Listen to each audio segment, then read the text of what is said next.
Late Night Health continues. I'm Mark Alyn, along with the insane Daryl Wayne. Be sure to join us at latenighthealth.com.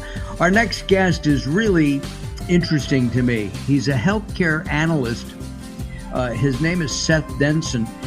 Seth has written a book called Cure, and we're going to find out about that as we talk about insurance, Obamacare, and why insurance companies are making $1 gazillion in denying claims. And I think every CEO of every major insurance company should be stripped of their wealth and put in prison. All right, not everyone, but some of them anyway. Seth, welcome to Late Night Health. Now you know where I stand. Mark, good to be with you. I look forward to this conversation. You've spent 20 plus years in the insurance business, many of them working with healthcare? I have. Yes, sir. So I like to say that the first decade of my career, I was kind of just a traditional insurance junkie. I've moved around in various segments of the insurance industry.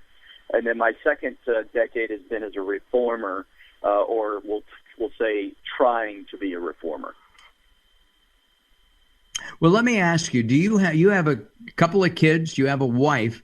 Do you have health insurance for your family? I certainly do. I do. I grew up without health insurance, though. So my entirety of my childhood, I would say that less than 10% of the time of growing up in my house did we have health insurance. But certainly we do now in my family. And a big reason for my we'll say my passion of taking on healthcare in a new way is in large part recognizing that the struggle that my parents had and the fight that they had to make sure that I received medical care when I needed it when I was a child would largely be ineffective in today's healthcare world just 30, 40 years later, in large part because of the rising and continuously rising cost of healthcare. But aren't these artificial? I mean, in your book, you're talking about a product that costs like $1, and they're selling it at a 57,000% increase. That's just absurd. It is. It is. And it is artificial in large part because it can be. And this is the sad reality of what our healthcare system has become. And I'm a free market capitalist, and I do believe that we need to sustain a free market system if we want to continue to see innovation in healthcare. But we need free market principles to be applied. And what I mean by that, and I write about this in The Cure, is that the average American actually has no idea the true cost or the inflated cost of anything they consume when it comes to healthcare. They think about healthcare by way of their health insurance plan. What's my deductible? What's my copay? But they don't think about that IV bag that you mentioned a moment ago that costs $1 to generate, and on average, by most hospital standards, is billed at over $540 per unit. And so if we would get the American consumer more engaged in understanding the true cost of health care, then our free market system would be more competitive and transparent, and the driver of our economic system, the consumer, could drive costs down, and that in turn would drive health insurance premiums down. But to do that, we have to reform the way that health insurance and the healthcare system operate. Absolutely. And I've said this on the show over the last number of years. I believe that the Affordable Care Act, Obamacare, was a step in the right direction.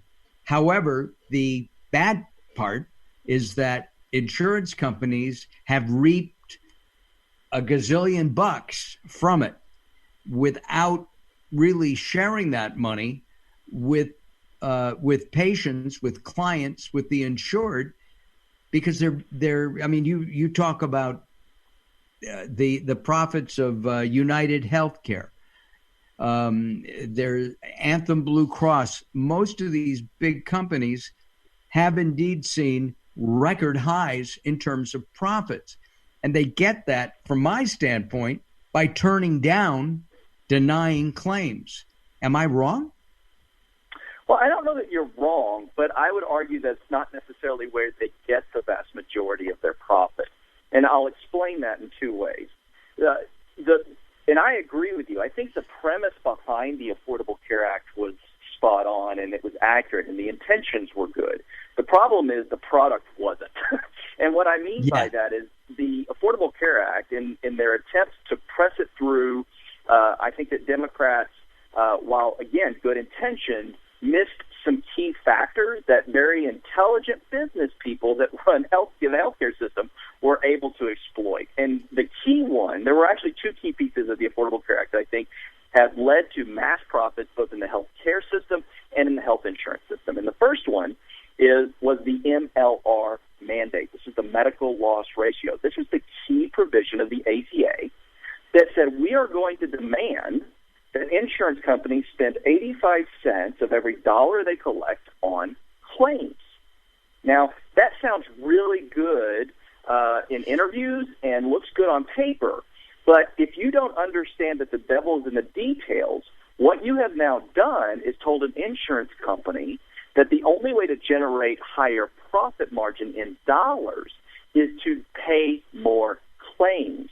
We need claims to go up because if I'm managing a 15% margin, do I want 15% of $1 million or 15% of $1 billion? And so overnight, the health insurance industry and the healthcare system, which pre the Affordable Care Act were oftentimes at odds, became very much involved in one another's business, one being the deliverer of the goods and the other being the financier of the goods.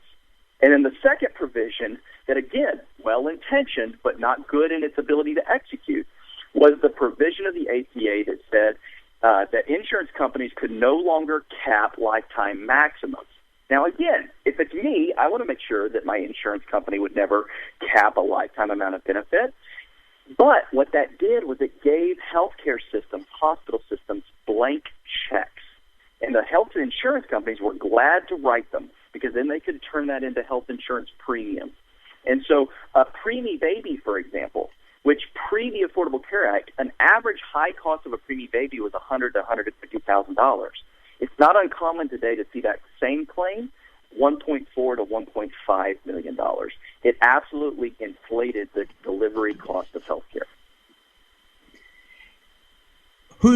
That's the insurance companies doing that, or is that in cahoots with hospitals and doctors?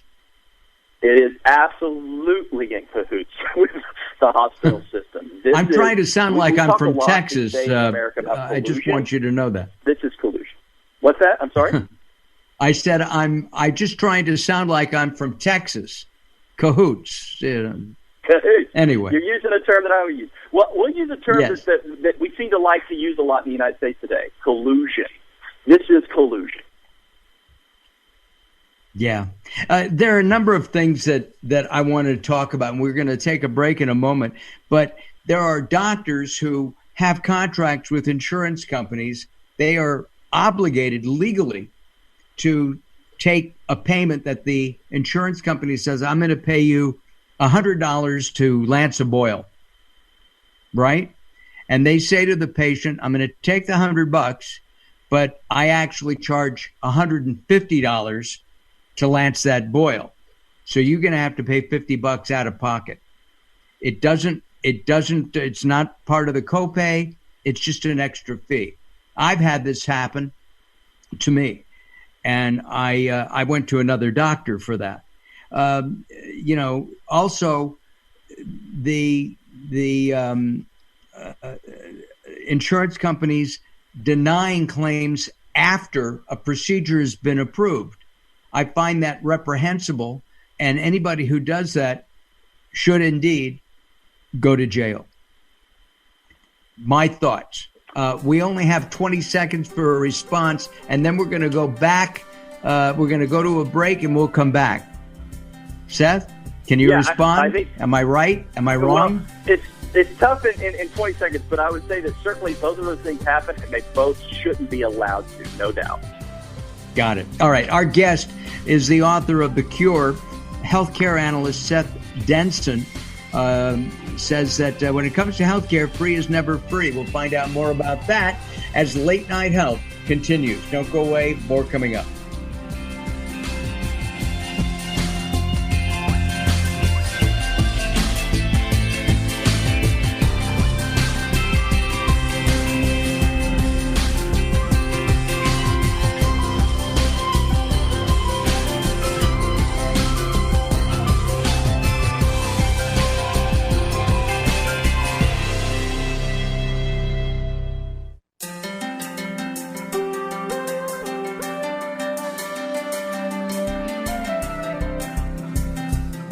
Late Night Health is proud of our partnership with the EBC, the Evolutionary Business Council.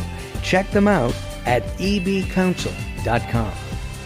You're listening to Late Night Health with Mark Alyn. The show continues in a moment.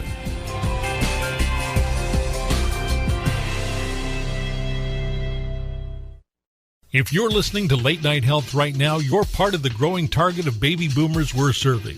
Hi, I'm Daryl Wayne, producer of Late Night Health, inviting you to join the Late Night Health family. If you have any business targeting the growing boomer market, Late Night Health is the ideal advertising vehicle for you. From vitamins to insurance, alternative health to Western-style medicine, Late Night Health caters to the growing population of those over 40 years old. This vibrant demographic has expendable income to fight aging, purchase travel, take care of aging parents, or just have fun. Find out about the advertising opportunities with Late Night Health. Call us at 805-391-0308. That's 805-391-0308, or email us at info@latenighthealth.com. That's info@latenighthealth.com. Join Late Night Health as we empower people to take charge of their own health care. Call now at 805-391-0308. That's 805-391-0308. There's a lot of talk all over the internet about the remarkable benefits of Carbon-60, and baby boomers are especially excited about it. Greska's Carbon-60 is the premium Carbon-60, developed by an aerospace and NASA scientist. 95% of Greska's customers report positive results from this Nobel Prize-winning technology in just 4 days. Imagine more energy, better health, and more vitality. It's very bioavailable to quickly mend toxin-crippled cells. This is a super powerful antioxidant. Bob Greska is so confident that you'll love his Carbon-60, he wants to send you a bottle at 50% off the regular price to see how life-changing this will be for you. Call 720-600-6040. That's 720-600-6040. Visit c-60.com to learn more. Call 720-600-6040 now or visit c-60.com.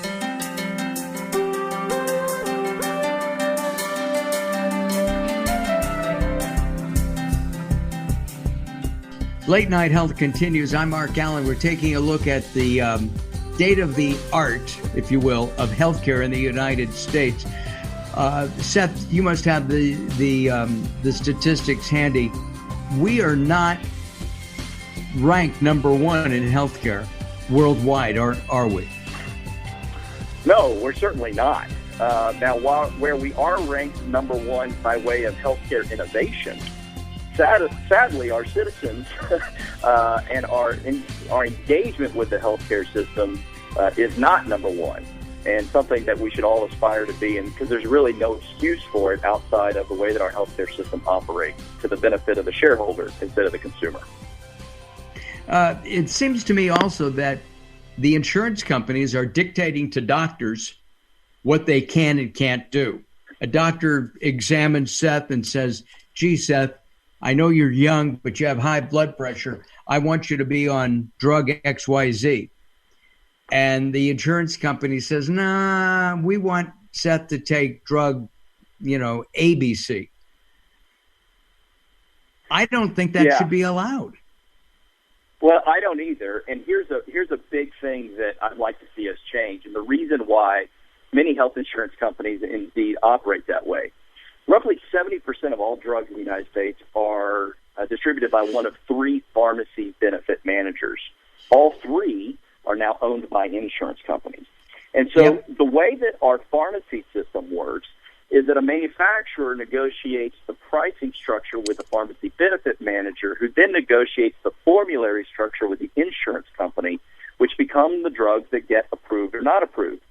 The problem with that is insurance companies will steer patients to drugs where there's a higher margin of profit to the PBM, which they own. Matter of fact, earlier we spoke of United Health Group, who, since the passage of the Affordable Care Act, has seen a 1,000% increase to their stock price. A big chunk of that is the result of the massive profits generated by Optum Therapeutics, their PBM. And this allows them to generate profits without having to report them as part of their medical loss ratio under the Affordable Care Act, and this should not be allowed. Right. And also, I don't think formularies should be allowed. If there's a drug that a patient needs, the insurance company, because they're being paid to provide prescription health care, they should have to pay for it. They should have to get it. And I would certainly agree with that. And I would argue that the foundational structure by which insurance works today needs to change. We need our health insurance to operate like our auto insurance or something of that sort, or our homeowner's insurance, where it indemnifies the member for their experience and expense, but doesn't steer the member one place or another. Because as soon as the insurance companies get involved in healthcare decision-making, now they're separating me from my doctor. And that's why I write about in the book that the first thing we could do to start to move the ship the right direction is eliminate insurance company networks. They provide zero value except to create a veil of ambiguity over our healthcare system and increase profits and waste in the system, and steer people to where their shareholders will receive greater profits. And so if we would eliminate that key component of insurance networks and formulary structures and PBMs, we would start to see a more competitive market where the consumer and the doctor are in the driver's seat. And that's where it should be. I mean, just the bottom line. I'm not a big one on big pharma. I think that insurance should also cover some alternative health practices. I know that some are including chiropractic right now, but there should be other modalities that should be covered because they are effective, and especially as a first step in helping somebody overcome an illness, a disease, whatever they might have. And I believe that would also save money because, curing somebody without surgery, with, say, supplementation, with meditation, with whatever modality, I think is just better all around, not only for the patient, but it will come back to the insurance company in lower outgoing costs. Thoughts on that? Yeah, and I think that's the fundamental challenge here, is that the insurance company wants to pay claims. And I know that's counter to our historical way of thinking about insurance companies. But if we would start to think about United Healthcare and Blue Cross and Aetna and Cigna as Visa and MasterCard and American Express, which is really the position that they now play, we would start to think about healthcare differently. 10 years ago, insurance companies didn't want to pay claims. Today, they certainly do, because that drives premiums to the bottom line and allows them to operate within the margin required of them under the Affordable Care Act. And this is where we need to look at the entire healthcare system as a whole. You mentioned doctors. Right now in the United States, the majority of doctors are now owned by healthcare systems, hospital systems. That shouldn't be allowed either. The reason that a recent article showed that the return on investment for a hospital system to buy a primary care doctor is 8-to-1 is because that doctor has become the sales force for the hospital system. In the United States, we have a fee-for-service structure, not an outcomes-based structure. The more tests, the more people, all of that means more profit. And until we can move our country into a place where we have an outcomes-based reward system in healthcare, we will constantly see waste and abuse of the bottom dollar. Boy, there's so many thoughts here that are going through my head. Insurance companies still deny claims, and they're even denying claims after they approve them. Sure, go in and have your tonsils removed. Oh, we've decided that you didn't really need to have that done. They're doing it afterwards. And in fact, when you go in for a procedure, they often, you have to sign a waiver saying that you'll pay for it if the insurance company doesn't. Yeah, That's exactly right, and it's a shame. And, you know, there's so many different, we'll call it things going on behind the scenes in the contract language and in the way that the healthcare system can get around certain things with the insurance company. And I don't mean to put forth this idea that the insurance companies and the hospital systems on every dollar are in alignment. They're certainly not. But they are certainly more in alignment than they ever were, and their methodologies and attempts to drive costs up are equal. Now, there are certainly outliers and things that they want to get around. And sadly, today, we're seeing more and more hospital systems do that. Like, for example, emergency rooms. Emergency rooms are largely staffed in America today by intentionally out-of-network doctors, physician groups. And the reason for this is because when you go to the emergency room, you likely are in an emergency. And you're not thinking through everything. You're not thinking to ask questions about in-network versus out-of-network. And the hospital very well might be in-network, but the providers aren't, because that gives them unlimited capability to bill. And this is the challenge that we're in right now, that we need to, again, eliminate insurance networks altogether. That removes all of these challenges that we have of denied and approved claims versus contracts in and out of network. All these things can be solved with a few simple steps. I've got to ask real quick, because we're running out of time, your take on concierge medicine, which I think is elitist. I can understand that. I'm actually a fan of concierge medicine at its core from the perspective of many doctors that are trying to move into this space. So those doctors that are trying to get away from what are called relative value unit measurement. Now, this is something that happened in 1992, where insurance companies based their contracts on RVUs and the ability to see 4 patients an hour. And so many doctors, not to say that this isn't being exacerbated in some areas, but many doctors want to move to concierge medicine for the sole purpose of getting insurance out of the way so they can treat the patient, not the insurance policy product. Yeah, but at the same time, if you go to a hospital, have to go to a hospital, you still need that insurance. We are out of time. The name of the book is The Cure. It's by Seth Denson. Take a look at it. I know it's available on Amazon. We're going to have Seth back, even if he doesn't want to come back, because I think he's got a lot of good information for us. Well, that wraps up this edition of Late Night Health. I'm Mark Alyn, along with the insane Daryl Wayne. We thank you very much for listening. We thank our guests, and we thank you for tuning in. Have a great week, everybody, and most importantly, stay safe and have a healthy week. Bye-bye for now.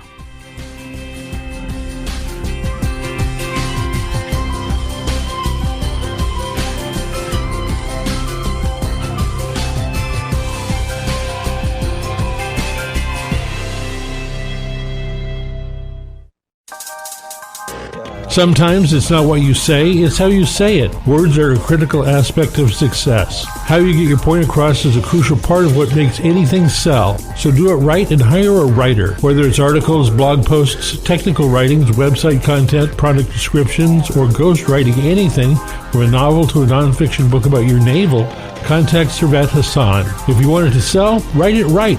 Email Servet at servet@servethassan.com. Welcome to Guide to the Soul. This is Robert Clancy. Grief can be such a burden on your heart. It can be crippling to the point where you can't even seem to function.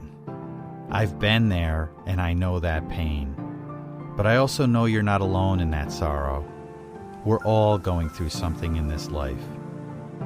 Just as the sun has to face dark days, so do we. But the sun also has to shine again. Letting go of grief is not about letting go of your loved one. It's about making room in your heart for the love that you hold for them. If you have great grief, then you must have a very big heart too. It's time to fill your heart with that love and share it with everyone. For more inspiration from Robert Clancy, visit guidetothesoul.com or go to the Moments with Robert page on latenighthealth.com.